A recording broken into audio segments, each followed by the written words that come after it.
é que o Estado brasileiro, além de assegurar um mínimo universal de serviços públicos a todos os cidadãos, ajude a organizar, a financiar, a coordenar a sociedade civil independente para que ela participe, junto com o Estado, como seu parceiro, na provisão competitiva e experimental dos serviços públicos. Não é a sua privatização, é a participação da sociedade civil na sua própria autoconstrução, que é o significado dos serviços públicos.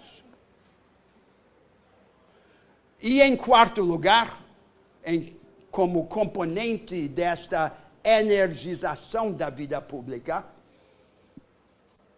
a reinvenção da política regional no Brasil. Uma estratégia nacional só toca o chão da realidade no Brasil quando se traduz em propostas para cada uma das grandes regiões do país. Uma política regional destinada não a prover compensações para o atraso relativo, mas a prover instrumentos para que cada região desenvolva novas vantagens comparativas a partir de suas vanguardas emergentes. Uma estratégia regional construída pelas próprias regiões de baixo para cima e não imposta de cima para baixo por Brasília. O efeito convergente dessas mudanças é aumentar a temperatura, a intensidade do espaço coletivo e público. E fazer com que os brasileiros se levantem. O terceiro momento da minha apresentação diz respeito à transformação das consciências. Tocqueville observou que toda grande revolução é, ao mesmo tempo, uma revolução política e uma revolução religiosa. Por política, ele queria dizer institucional, e por religiosa, ele queria dizer o que tem a ver com a reconstrução das consciências. Hoje, no Brasil, nós temos duas grandes consciências em luta. A consciência tradicional, a consciência que historicamente marcava a nossa cultura, é o que se poderia chamar a sentimentalização das trocas desiguais. Em cada relação social, do empregador e do empregado, do superior e do subordinado, do homem e da mulher, dos pais e dos filhos, era a mesma coisa. Uma mistura de troca, prepotência e afeto ou lealdade.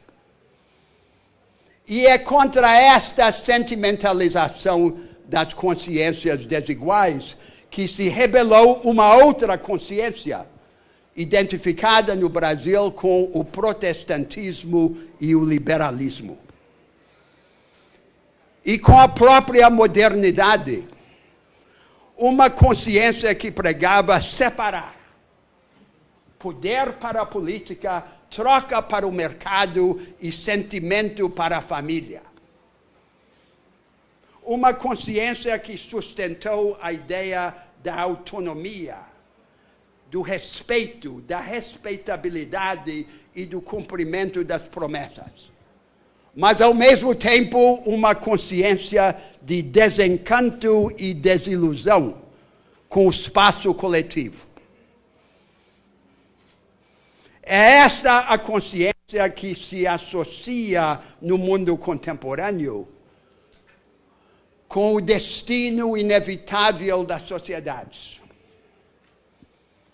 E nós poderíamos chamá-la a consciência da privatização do sublime, porque ela leva a uma ideia de frieza, de desilusão e de distanciamento entre as pessoas.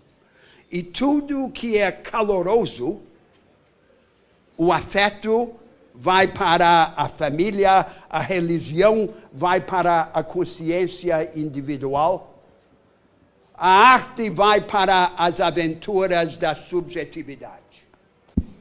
E o espaço coletivo fica frio.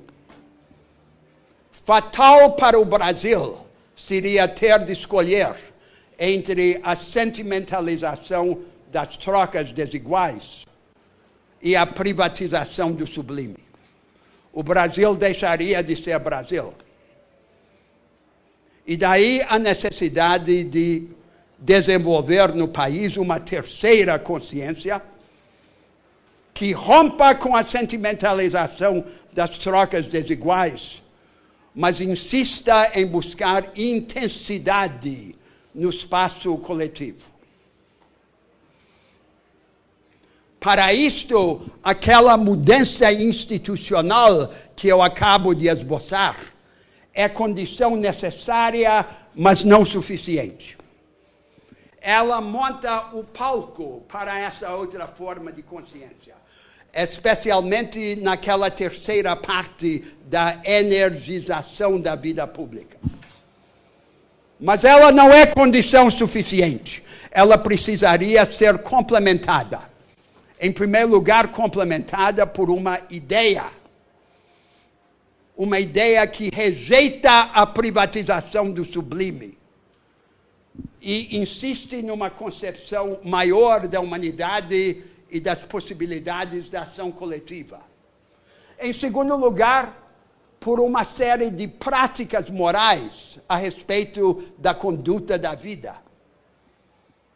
As duas fórmulas concretas que nós temos de moralidade pessoal, a caridade cristã de um lado e a aventura romântica de outro, são insuficientes. São insuficientes para o que precisamos, que é uma maneira de cada um de nós em suas vidas quebrar a múmia que se vai formando em volta de nós à medida que envelhecemos, de tal maneira que cada um de nós possa morrer de uma só vez, em vez de morrer aos poucos. E o terceiro elemento necessário para complementar esta obra de transformação de consciências é o sacrifício. Nada de transformador acontece no mundo sem a credencial do sacrifício. E sacrifício, nesta visão, significa vulnerabilidade. Vulnerabilidade para poder recuperar o bem supremo, que é a vida, enquanto a temos. Descrevi a transformação institucional e a transformação das consciências. Agora, ao final, a base social e o caminho político para essa mudança. A base social já existe no Brasil. E ela pode ser descrita de três formas equivalentes. Em primeiro lugar, a base social são os emergentes, em sentido amplo. Não é apenas a pequena burguesia empreendedora, morena e mestiça, com sua cultura de autoajuda e iniciativa. São também os milhões de trabalhadores ainda pobres que assimilaram essa cultura e têm seus olhos vidrados na vanguarda dos emergentes. Eles estão órfãos de projeto político e eles são hoje o agente social decisivo no Brasil. A segunda maneira de caracterizar essa base é descrevê-la como os interesses do trabalho e da produção, por contraste aos interesses do rentismo financeiro.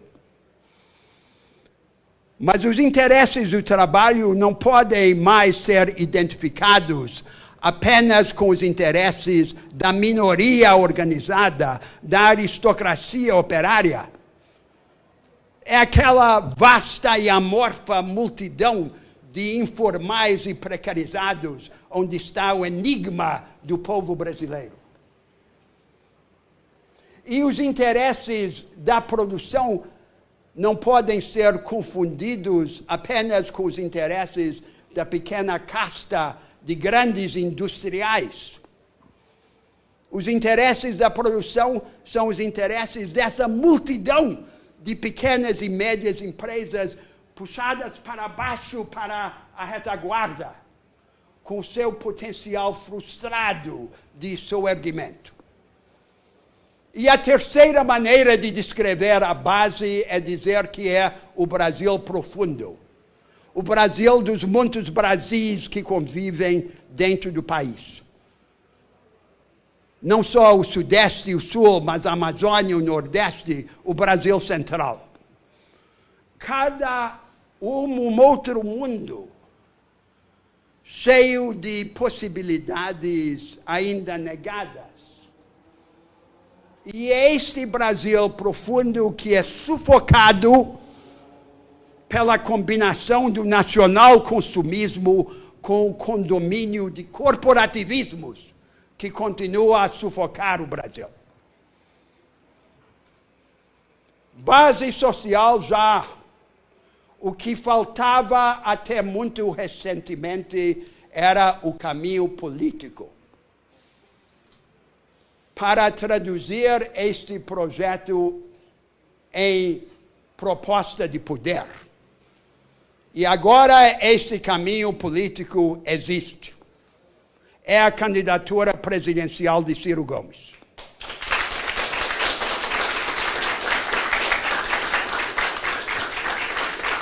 Esta candidatura não deve ser vista apenas como uma candidatura de centro-esquerda. Essa deve ser uma face da candidatura. A outra face, que não está em contradição com a primeira, é que se ofereça aos emergentes e aos batalhadores órfãos de projeto político como seu instrumento. Eles não querem saber dessa taxonomia de direita e de esquerda. Eles vivem num país em que a ideia central da política por décadas tem sido a ideia do social. O social-liberalismo, a social-democracia. O que é o social? O social é o açúcar com que se procura dourar a pílula do modelo econômico. O povo brasileiro aceita açúcar quando falta outra coisa, mas o que ele quer mesmo é instrumento para botar para quebrar, para criar, para construir, para fazer, para inovar. E é desta maneira que o povo brasileiro deve hoje ser abordado. O Brasil está no chão, mas logo mais o Brasil se levantará. E ao se levantar, nós todos nos reconciliaremos com uma possibilidade perturbadora. A possibilidade da grandeza no destino do país e na vida de cada um de nós.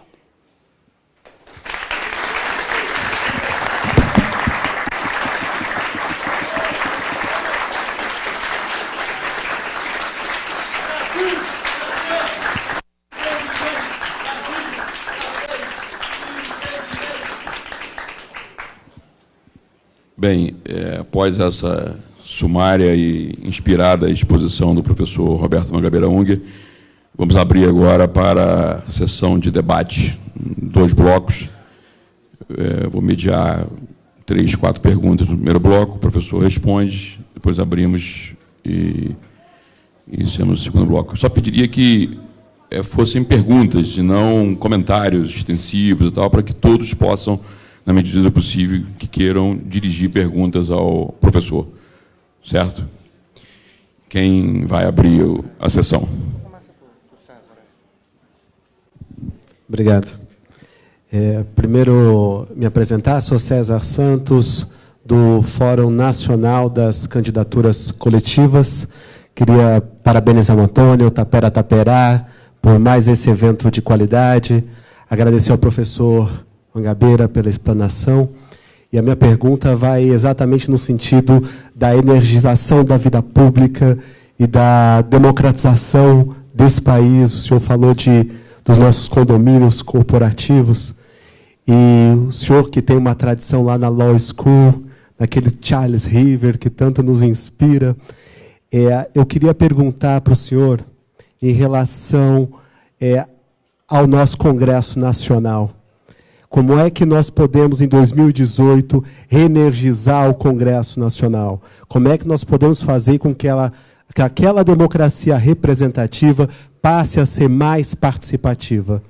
Nós estamos num momento agora de construção das eleições de 2018, construção de eleições com candidaturas coletivas. Já há experiências de candidaturas coletivas em funcionamento, em Alto Paraíso, em Porto Alegre, em Belo Horizonte. Então, a minha pergunta vai nesse sentido. Como é que a gente consegue reenergizar a democracia e mudar o Congresso Nacional? Obrigado. Quem mais?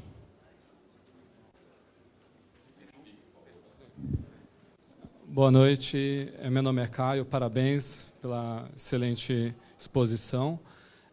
Minha dúvida é em relação a como superar esse colonialismo, visto que todos os meios de comunicação, a mass media, né, ela é dominada justamente pelo status quo, né? Então, como propor isso, tornar isso popular para todo mundo conseguir participar, e sendo que seria uma autofagia do sistema atual, né? Como superar o poder do capital nessa superação de ideias que vêm do estrangeiro e contra os nossos interesses.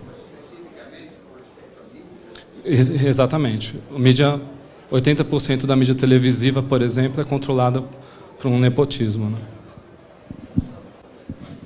Mais duas aqui, nós vamos ler a pergunta que entregaram aqui.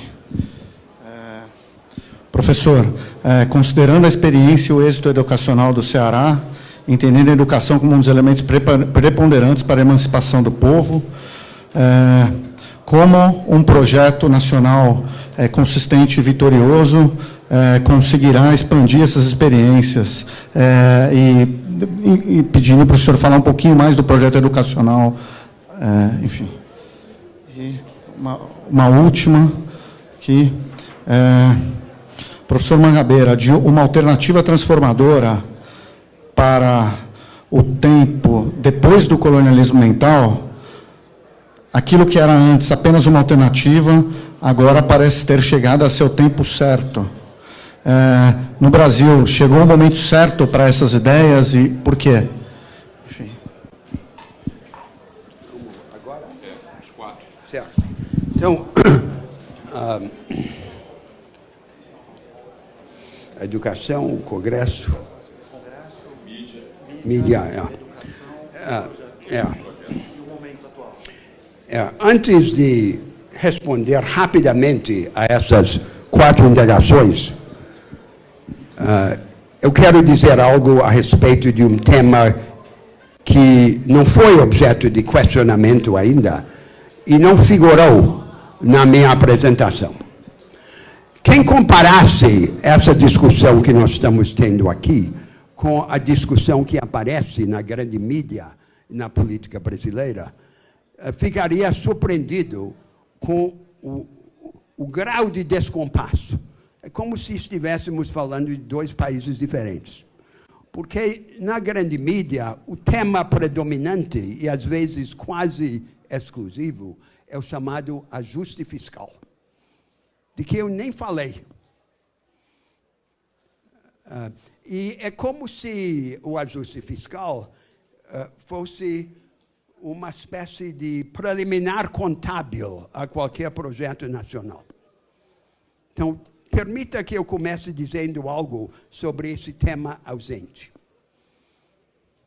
É verdade que nós precisamos reorganizar as finanças do Estado brasileiro.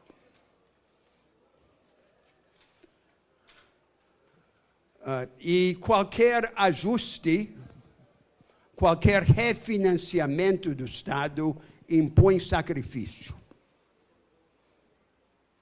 O sacrifício só se legitima e, portanto, só se viabiliza se vier no bojo de um grande projeto nacional de democratização de oportunidades e de capacitações. Senão, não é viável. Não é preliminar. Só faz sentido como contraparte daquele projeto, de um projeto como aquele que eu esbocei.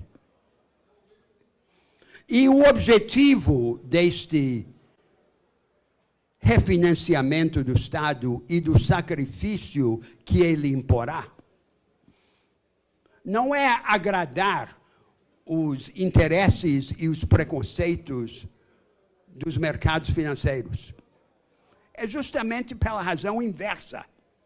É para que o Brasil e o governo brasileiro não tenham de ficar de joelhos diante dos mercados financeiros. Não é para buscar a confiança financeira, é para não depender da confiança financeira. É exatamente o oposto. Embora a curto prazo as medidas práticas possam muitas vezes parecer semelhantes. Agora, o Congresso, primeiro. É muito comum no Brasil que a elite republicana e reformadora pense que a reforma do Estado e da política e a construção de partidos fortes vem antes. É a mãe de todas as reformas, como dizem. As coisas não acontecem assim no mundo. Nenhum país reforma o seu Estado e sua política para depois decidir o que fazer com eles. A reforma do Estado e da política só acontece no meio de uma luta para reorientar o caminho social e econômico do país. E assim terá de ocorrer entre nós. Igualmente, é comum pensar que os partidos fortes são a causa dos projetos fortes. No Brasil, ocorreu o oposto. A última vez que tivemos no Brasil um regime partidário forte foi durante a evolução da República de 46. Getúlio Vargas, em 50, se reinventou e teve um projeto forte. E o regime partidário brasileiro se reorganizou, polarizado em torno do projeto de Vargas. Os partidos a favor e os partidos contra. Foi o projeto forte que ajudou a criar os partidos fortes. Não foi o inverso. E assim tenderá a ocorrer novamente no Brasil. Aproveitar o potencial plebiscitário do regime presidencialista, que permite ao presidente eleito com forte mandato construir um projeto forte nos meses iniciais da sua administração. E a partir deste projeto forte, com apoio nacional, começar uma dinâmica de reorganização do quadro partidário e político. É claro que isto é insuficiente, porque a virtude política é apenas preliminar das instituições políticas. As instituições são para economizar a virtude. Então, nós teríamos que aproveitar esse primeiro momento plebiscitário para inovar nas instituições políticas e curar o regime presidencial de seu defeito fatal, que é a vocação para o impasse, construindo mecanismos para a resolução pronta desses impasses, por eleições antecipadas ou por plebiscitos e referendos. É, portanto, uma construção audaciosa em que a liderança política prefigura a transformação institucional. Agora, uma palavra a respeito de mídia. Mídia. Agora falo por mim, não falo como porta-voz da campanha. Eu entendo que o caminho melhor para democratizar a mídia brasileira não é uma regulação da mídia, é a proliferação de muitas iniciativas, inclusive com apoio dos bancos públicos. Muitas formas de mídia, como, por exemplo, por cooperativas de jornalistas. Esse é o meio prático, mas a fecundidade do meio prático depende da presença do conteúdo. E o conteúdo depende da superação do colonialismo mental. Esta seria a dialética virtuosa.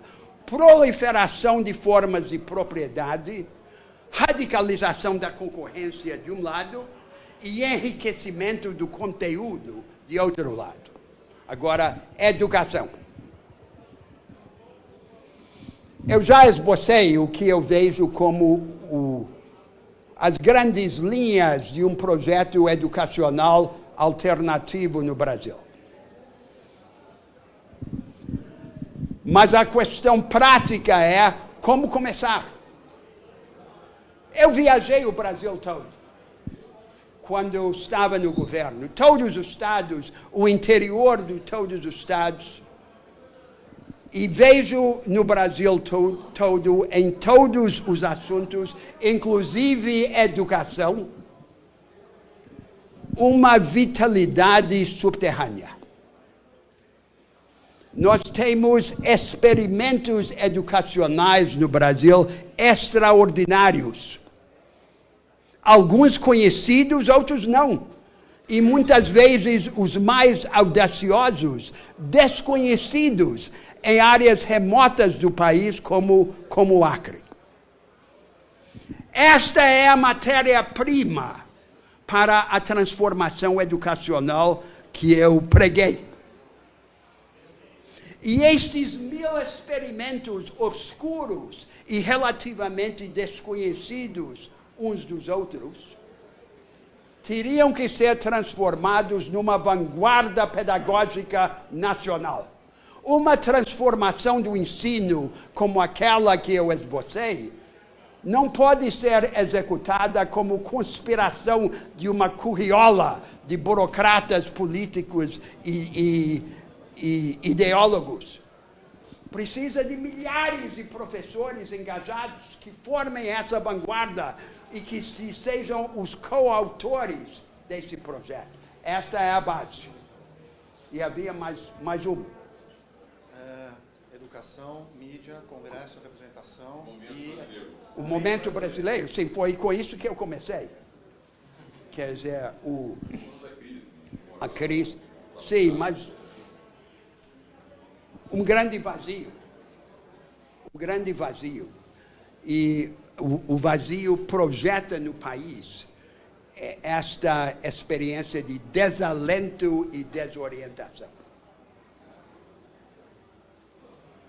Mas o Brasil embaixo está íntegro.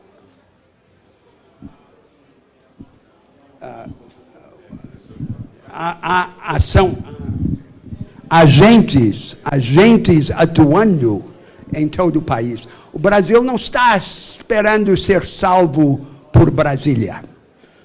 A maioria do povo brasileiro descrente da política e dos partidos, mas crente em si mesma. E a atitude dos brasileiros mudará radical e repentinamente quando houver uma sacudida em cima.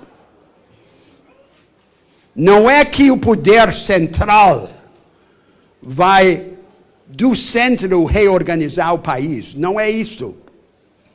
É que a sacudida em cima e o início dessa dinâmica que eu descrevi será um sinal para o país. E, neste momento, o Brasil mostrará sua outra face. Tudo mudará muito depressa no país, se conseguirmos obter agora na eleição essa transformação. Mas aí é que vem o elemento necessário para complementar a conquista do poder, que são as ideias. As ideias não aparecem automaticamente. É comum os políticos pensarem que, não, ideia não é problema. O problema são só os interesses. As ideias a gente arranja quando quer. Não é assim. O repertório das ideias é relativamente inelástico. E de todos os recursos escassos do Brasil, o recurso mais escasso de todos são as ideias. E é para isso que nós estamos aqui. A vitalidade brasileira precisa de uma aliada. A aliada da vitalidade brasileira é a imaginação institucional. Podemos fazer mais uma sequência? Bom, vamos fazer mais uma sequência aqui. Eu queria pedir para o pessoal que está aí fora, especialmente, para procurar falar um pouquinho mais baixo e que está dando para ouvir aqui, está atrapalhando um pouquinho o andamento do debate. Por favor, aí, pessoal. Temos duas perguntas aqui, professor, e elas dialogam bastante uma com a outra, se eu me permitir. O esvaziamento da ação política na sociedade de massas é um obstáculo para estabelecer um novo paradigma de desenvolvimento. A ideologia utilitarista individual parece ser uma dificuldade para a construção de uma democracia de alta energia. Como chamar a população a participar efetivamente da vida pública de modo cooperativo? Aí ele fala um pouquinho da descentralização do poder, etc.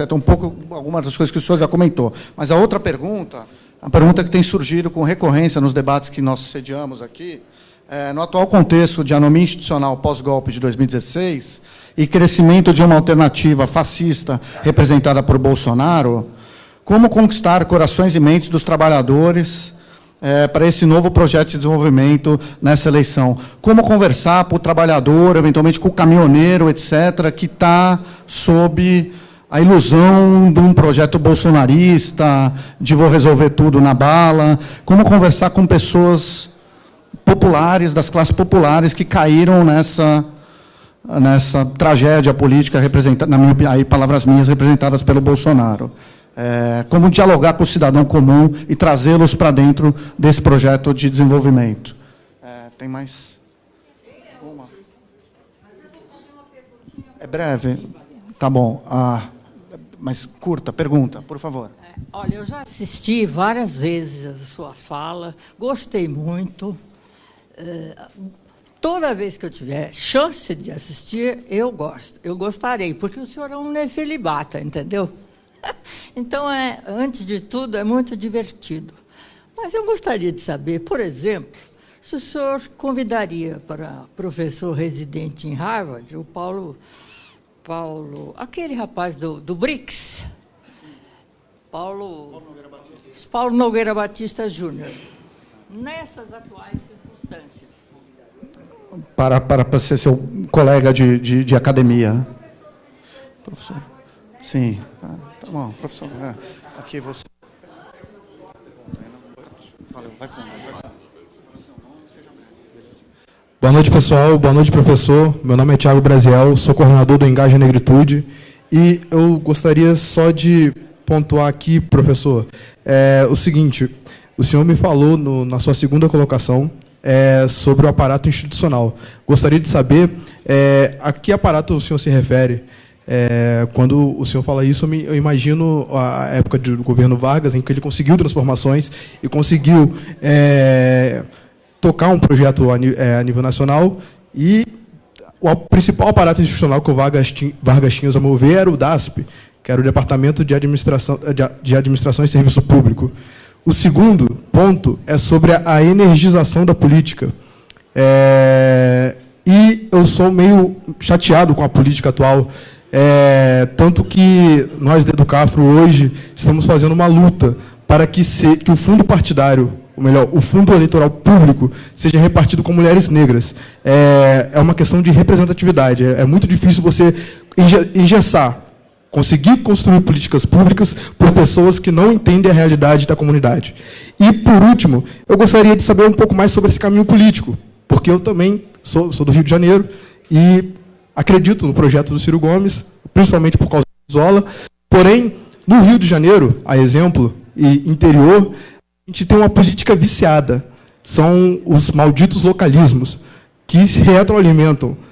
São os barões que estão no poder há mais de 50 anos e passam de geração em geração esse poder. E como que a gente consegue construir uma renovação nesse sentido? Bom, professor, só estou pegando um pouquinho a carona no comentário dela, que ela mencionou, o Paulo, sobre o BRICS. Eu queria que o senhor pudesse falar um pouquinho como o senhor está vendo a questão do BRICS atualmente, da conjuntura internacional e do Brasil na política internacional, a China, a Índia, a emergência da Ásia, uma possível unificação da Coreia. Se o senhor... Tá bom, tá bom. O Brasil já tem tanto para discutir aqui. Não vamos reservar o mundo para uma segunda discussão. Mas as primeiras duas perguntas, na verdade, eram a mesma pergunta. Era uma pergunta sobre o espaço coletivo. A candidatura Bolsonaro representa desesperança. É isso que representa. E, da parte dos emergentes, essa rejeição da política. Nós não vivemos na Suíça ou na Dinamarca. No nosso país, tudo continua a depender do encaminhamento coletivo, de soluções coletivas para problemas coletivos. Nós precisamos desesperadamente de política. E eu entendo que um dos significados centrais da candidatura de Ciro Gomes é a revalorização da política, da ação pública. Grande parte da proposta que eu esbocei na minha apresentação tem a ver exatamente com este tema. E não há uma bala de prata para montar o palco da ação coletiva no Brasil.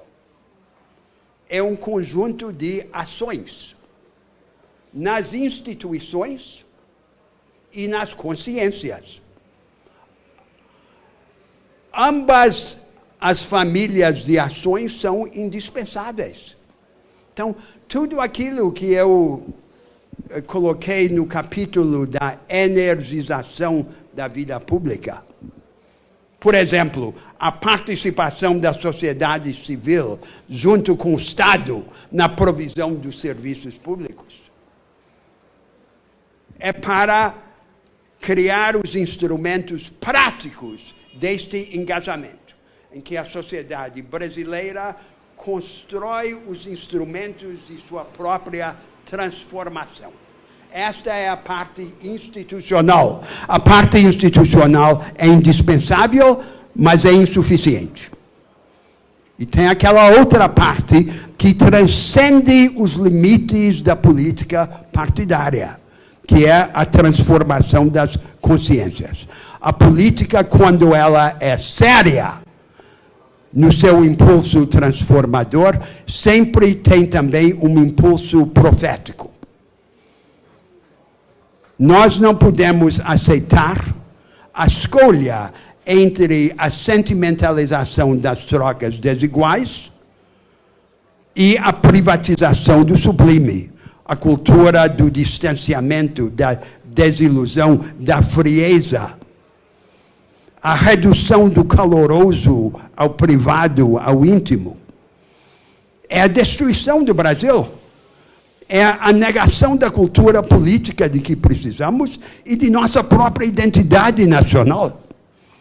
Eu não estou dizendo que políticos possam criar essa outra forma de consciência. O que eu estou dizendo é que esta é uma grande agenda da sociedade brasileira que transcende os limites da política em sentido estreito. E daí que nós precisamos ter no Brasil não só políticos, mas também profetas, que representem diante do país a visão de um outro futuro, uma visão de grandeza, de engrandecimento. Este é o tema. E isto remete à última indagação a respeito das instituições. As instituições são as instituições econômicas e as instituições políticas. Há 200 anos, há um modelo de debate ideológico no mundo, um modelo hidráulico. É o Estado contra o mercado. Mais mercado, menos Estado, mais Estado, menos mercado. Meio termo entre o Estado e o mercado seria o tal social-democracia, social-liberalismo. Não é esse o debate que importa ao Brasil hoje. O debate agora é qual mercado e qual democracia. Como ter uma democracia que não precise de ruína econômica ou guerra para propiciar mudanças. Nós no Brasil não temos guerras, felizmente. Desde meados do século XIX, as sociedades do Atlântico Norte dependeram das guerras para fazer as transformações. E nós? Nós não podemos esperar a próxima guerra. Nós precisamos organizar uma democracia de alta energia que não precise de ruína ou de guerra para permitir mudança. Alta temperatura de engajamento, resolução pronta dos impasses, dialética entre ação central e divergência federativa, energia no espaço coletivo. E com respeito à economia do mercado, a premissa da discussão ideológica tradicional é que há só duas coisas que se podem fazer com o mercado: regulá-lo ou compensar as desigualdades geradas nele por ações retrospectivas de redistribuição, a tributação progressiva ou gasto social redistribuidor. Mas há uma terceira coisa muito mais importante que se pode fazer com o mercado, que é inovar nas regras e nas instituições que definem o que o mercado é. Os mecanismos de acesso democratizado aos recursos e às oportunidades da produção. E agora, com um objetivo concreto, que é construir uma variante includente da economia do conhecimento. Agora, eu não falei sobre o contexto histórico brasileiro em que este problema se coloca. E basicamente é o seguinte: nós ainda vivemos em meio aos destroços do corporativismo de Vargas. Foi a última grande obra institucional no Brasil. E foi uma obra poderosa justamente porque foi institucional. Lula fez uma obra importante, mas muito mais efêmera, porque não tinha conteúdo institucional. Era essa tal democratização do consumo ou da demanda. Na política, nada é poderoso que não seja institucional.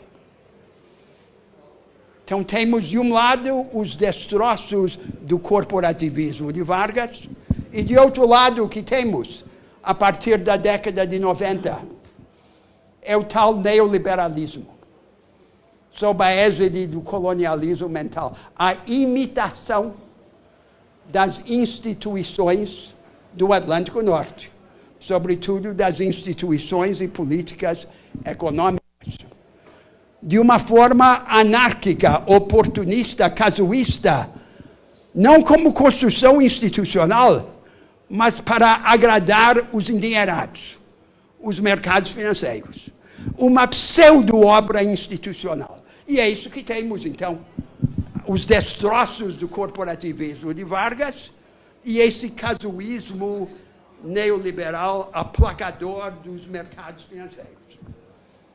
Agora sim, é o momento da grande obra institucional, que eu entendo ser a agenda de um governo Ciro Gomes.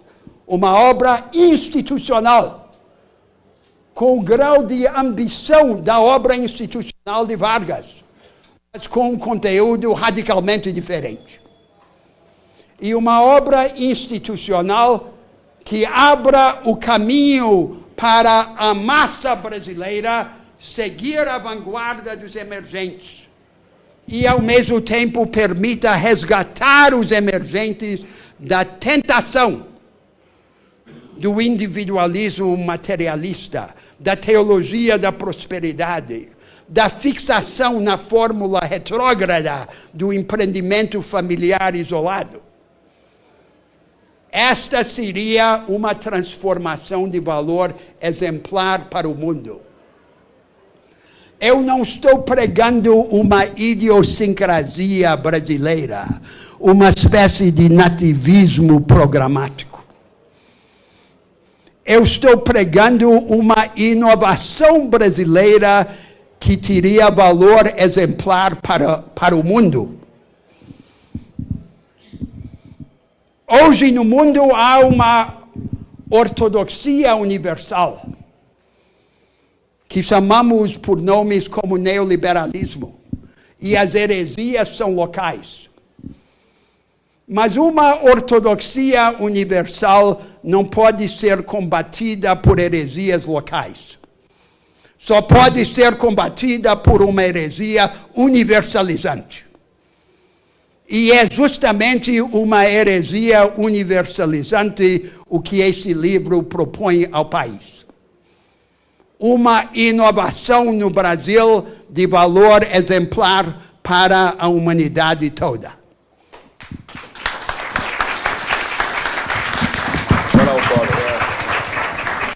Agora autógrafo. Você vai autografar o livro, quem quiser. Sim. Então, gente, vamos encerrar aqui. Infelizmente, vamos encerrar agora a conversa com o professor Mangabeira Unger. Agradecemos muito a presença de todas. O professor gentilmente se dispõe a autografar exemplares do livro. Nós vamos montar aqui rapidinho uma mesa de autógrafos. Agradecer a todos pela presença. Pessoal que ficou aí fora, aí, obrigado pela paciência aí, pelo frio, e valeu aí pela presença de todo mundo. O livro está vendendo aqui ao lado, tem bares aí na frente, aqui ao lado também. E vamos junto aí, todo mundo aí, trabalhar pelo Brasil. Valeu.